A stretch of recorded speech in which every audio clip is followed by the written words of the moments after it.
If you've watched any or many videos on my channel, you'll know that I talk about the darkness a lot, about the shadow, about karma, about ancestral wound.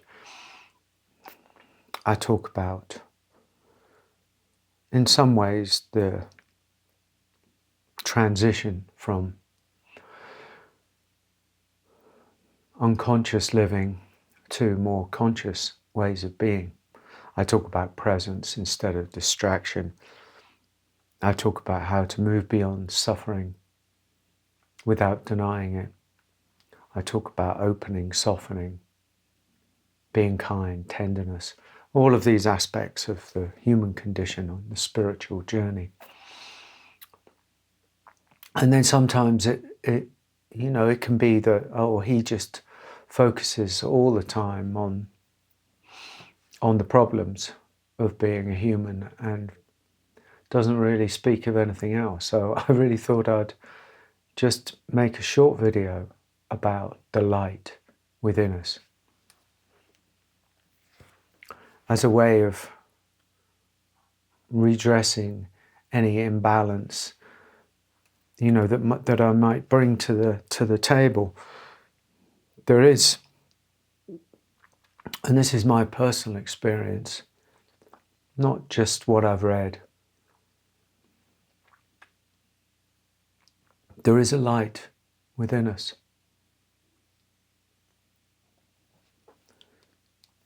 We don't have to search for it. We don't have to find it. It's not a fix. It's not a solution in many ways.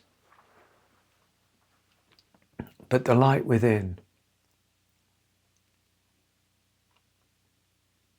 is an ever-present luminosity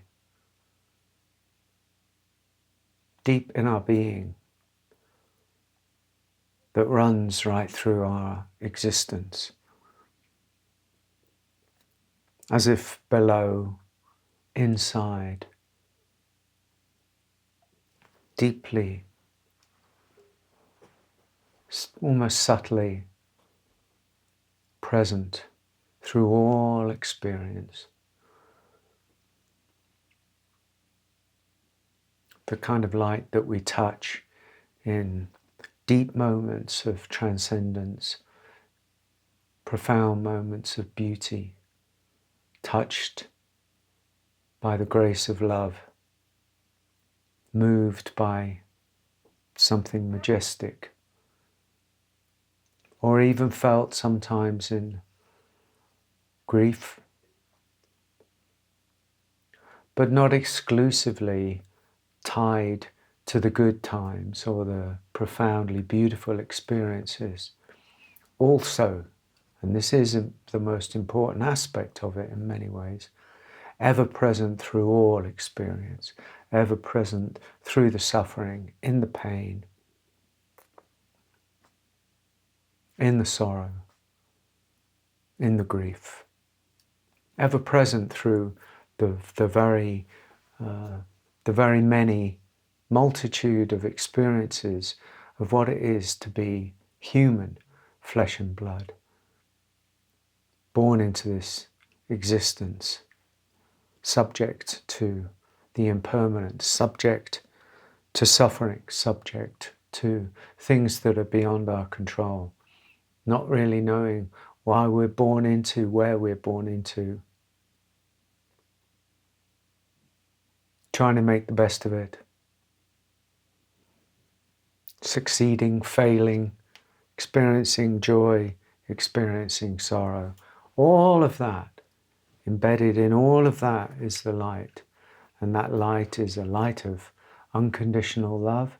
That light is the light of unconditional grace. I know it as divine. Divine, not because of a God external somewhere, but because the merging of human and awareness,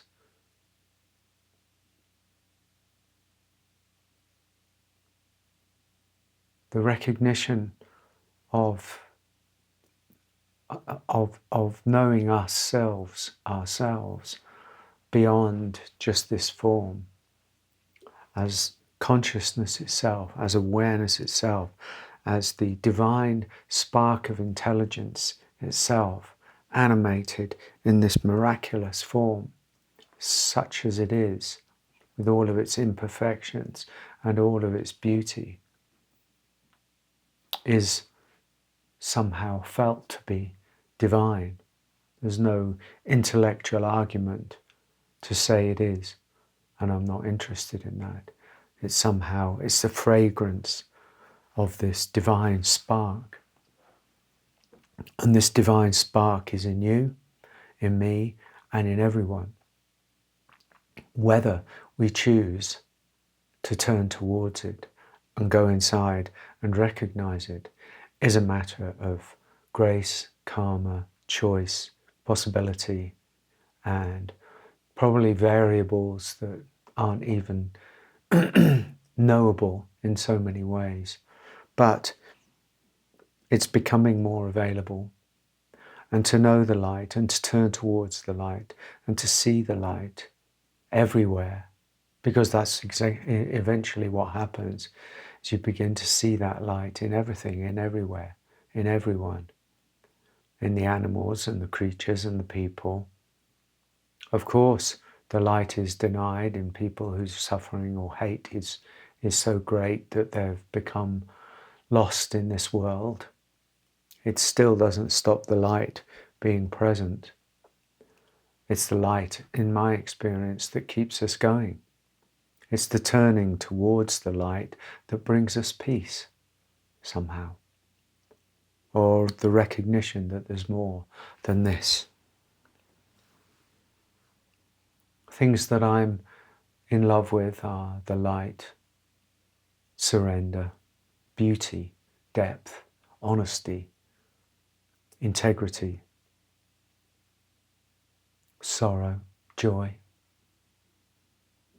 The willingness that we humans have to go beyond ourselves and to go inside ourselves, to, in some ways at least, turn our back on the human condition, not forever, but while we find out something more truthful about ourselves and maybe discover the light within that never goes out. We were born with that light, as that light. We've forgotten it, we get lost. We search in the darkness for it. We search to fix ourselves, maybe so that we'll know the light again. By and by, we exit this mortal coil, this grand dream, this beautiful, horrific, exquisite, terrible place, such as it is, and we discover the light again. And the invitation is to remember the light while you're here. It seems as if almost impossible, but it doesn't take much, just a little knowing, just a little recognition, just a little pause. A little pause in the momentum of self. A little breath. A little gap in between thoughts. A moment of relaxation. Found sometimes in meditation, sometimes in a deep contemplation, where we go inside ourselves. And don't search for anything, and don't look for anything, and don't argue with anything, and don't go anywhere, do anything, and just be. In being. In that very being is the light. It's not something we can seek for, to find. It's something that becomes self-evident when we soften enough that we just discover what was already there, already there. The light is already there.